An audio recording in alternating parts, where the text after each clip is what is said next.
Welcome to Self-Worth Club, the podcast that empowers you to believe in yourself and your work. Whether you're an aspiring entrepreneur, creative, or simply looking to cultivate greater self-worth, Self-Worth Club is for you. Join us each week as we empower you to believe in yourself and unlock your full potential. Hi friend, I'm your host, Zoe. I'm so happy that you're here today. If you're new, make sure you take a moment after you listen, screenshot, put it on your story and tag me and let me know your thoughts. I love to see all the new faces and who's listening, and you really help me out a lot just getting the word out there and helping me increase my impact. So today we're talking about overcoming negativity. I'm going to teach you how to rewire your brain to focus more on the positive. And if you listen to last week's episode, it's going to help you a lot in this. So let's just jump right in. I'm sure you've experienced time and time again in your own life that humans tend to overthink like everything. And there's a lot of unnecessary negative thinking that happens, and it causes unnecessary problems and unhappiness. We're just focused on the wrong things. We're literally hardwired to find and focus on the negative. How depressing. Traced back to prehistoric days, primitive man had to be able to register threats to avoid danger and increase survival rates. We had to be hardwired this way to stay alive.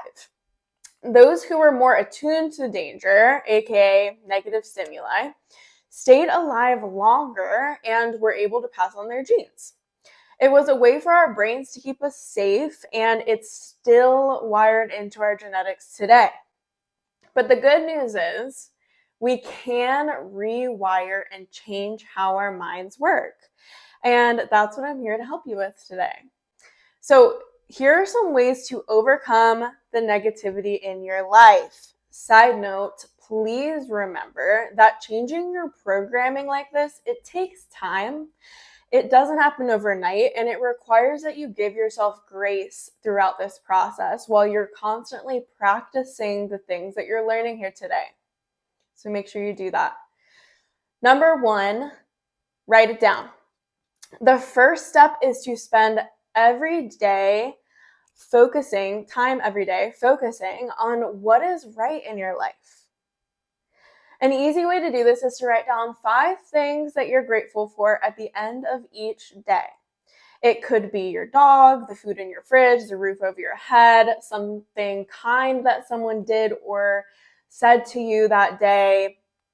There are a million things to express gratitude for, and writing it down helps to override the brain's focus on the negative. Another thing to note here is good experiences. If you find yourself thinking back to a moment, a vacation, or just something awesome that happened, and it made you smile, made you laugh, made you happy, write it down.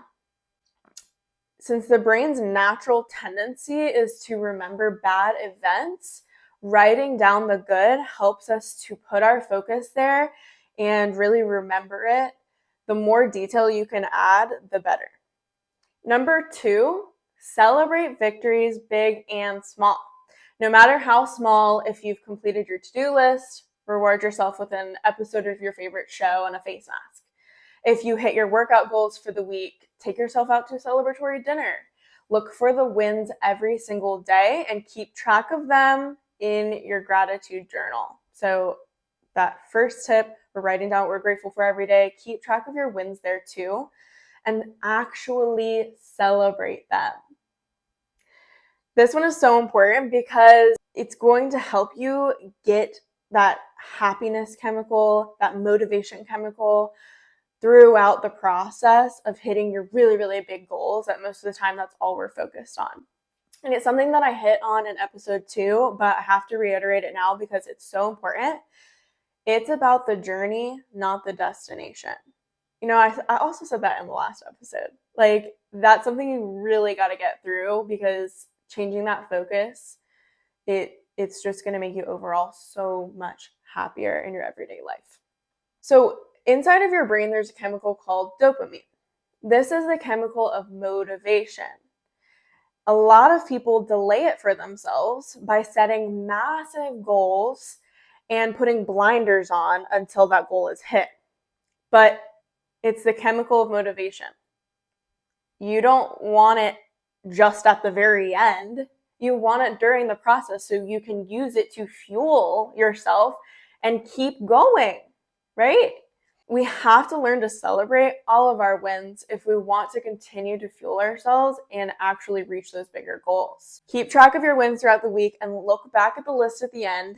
And this is going to help to remind you of all of the positive things that you are actually achieving every day in our lives. Because again, if you're someone with big goals, probably you listening to this podcast, we can lose sight really easily of what we actually accomplish in a day. I know I do often. And so I really like to have a to-do list where I can check things off and see what I'm accomplishing and like really have that visual. It helps me a lot to see like, okay, you actually got all of this stuff done today. You really got to pay attention to what you're actually getting done in a day and give yourself grace on the hard days. Your best is going to look different every single day. Sometimes, you might be sick, feeling under the weather, something outside of your control happened in your life. You had to take care of something unexpected. Like our best changes day to day. Number 3 is to distract yourself. When you're experiencing a negative thought or negative thought loops, engaging in negative self-talk, whatever it might be, do something physical to distract yourself, like going on a walk, listening to your favorite playlist, playing with your dog, spending 10 minutes stretching or doing a light workout. Movement is medicine, for real. Seriously, like, have you ever regretted a workout after it was done? I know sometimes it's hard, like getting up at 6:30 this morning to go to Pilates was hard. It felt like, do I really want to go? Like, I'm tired. I'm being cuddled by my dogs. Like, I feel so comfy. But afterwards, literally mid-class, I'm like, I'm so glad that I'm here right now doing this. Like, I'm getting an early start on my day, all the things, I feel good. Like, just do it. You're never going to regret a workout. Number 4, stop the jabs.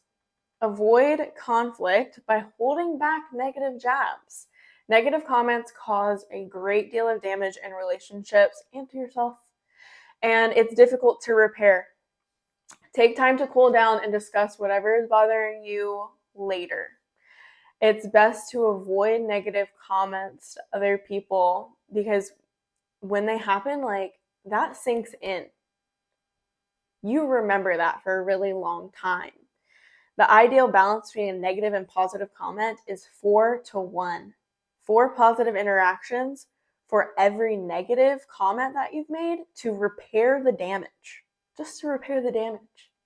So really keep that in mind and sit on whatever's bothering you before you let your mind just take over. Again, last episode I talked about how your mind just literally has a mind of its own, and you have to be more in tune and more in control of that. Number 5, breathe mindfully. Mindful breathing is another way to combat negativity. So I'm going to teach you the 4-7-8 breathing technique to help manage anxiety, reduce stress, and bring balance to your mind and body. Try it with me right now. Breathe in, 1, 2, 3, 4. Hold, 1, 2, 3, 4, 5, 6, 7. Exhale, 1, 2, 3, 4, 5, 6, 7, 8. So breathing in for 4, holding for 7, exhaling for 8. Try it again next time you're feeling overwhelmed or like you were slipping into negative thinking, negative thought loop. It really makes a world of difference. And it's kind of like the working out thing. Like when you're thinking about doing it, you may not feel like it. You may not feel like it's going to help. But when you're done, you're going to feel so much better. And last but not least, tip number 6, avoid negative hot zones. So 2 negative hot zones that you should limit are 1, listening to the news And 2, spending time scrolling and comparing yourself on social media. When it comes to identifying more of your own negative hot zones, be mindful of how you feel after interactions with people, after work, after doing different activities. That's where you're really going to be able to see what's affecting you and really listen to your body. Like, again, the more you can get in tune with how you feel, really deep down feel, the better it is going to be for you to manage things like negativity, stress, and so on. Those are my tips. Want to keep it short and sweet for you as always, so you're getting that info-packed episode that really can impact your life.